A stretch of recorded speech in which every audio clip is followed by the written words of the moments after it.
জিলা আইন সেৱা প্ৰাধিকৰণৰ উদ্যোগত আৰু আমাৰ আসাম ষ্টেট লিগেল সাৰ্ভিস অথৰিটিৰ নিৰ্দেশ মৰ্মে আমি অহা 23 তাৰিখ মানকাছাৰ বাজাৰ জিপি অফিস, 24 তাৰিখ ধানুৱা জিপি অফিস, 25 তাৰিখ পানকাটা জিপি অফিস আৰু মালিৰালগা জিপি অফিস, 26 তাৰিখ জুলাই মাহৰ আমি আধাৰ কেম্প পাতিম, য'ত আমি 18 বছৰৰ তলৰ যিবিলাক শিশু বা কিশোৰ কিশোৰীৰ আধাৰ হোৱা নাই সেইবিলাকৰ আধাৰ কৰাৰ ব্যৱস্থা কৰা হ'ব।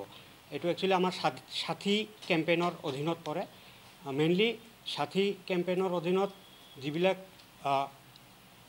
কিশোৰ কিশোৰী বা শিশু অভিভাৱকহীন যিবিলাকৰ গাৰ্জিয়েন নাই সেইবিলাকক আমি ডিটেক্ট কৰিছোঁ। গোটেই ডিষ্ট্ৰিক্ট মিলি আমাৰ 24খন ডেষ্টিটিউট চিলড্ৰেন ওলাইছে, তাৰে 20খনৰ অলৰেডি আধাৰ আছে আৰু 4জনৰ আধাৰ নাই।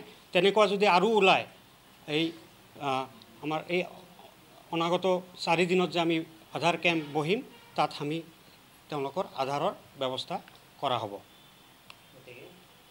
গতিকে আহ্বান জনাইছোঁ, তেনেকুৱা যদি শিশু থাকে অভিভাৱকসকললৈ আমি আহ্বান জনাইছোঁ, তেনেকুৱা যদি কোনোবা থাকে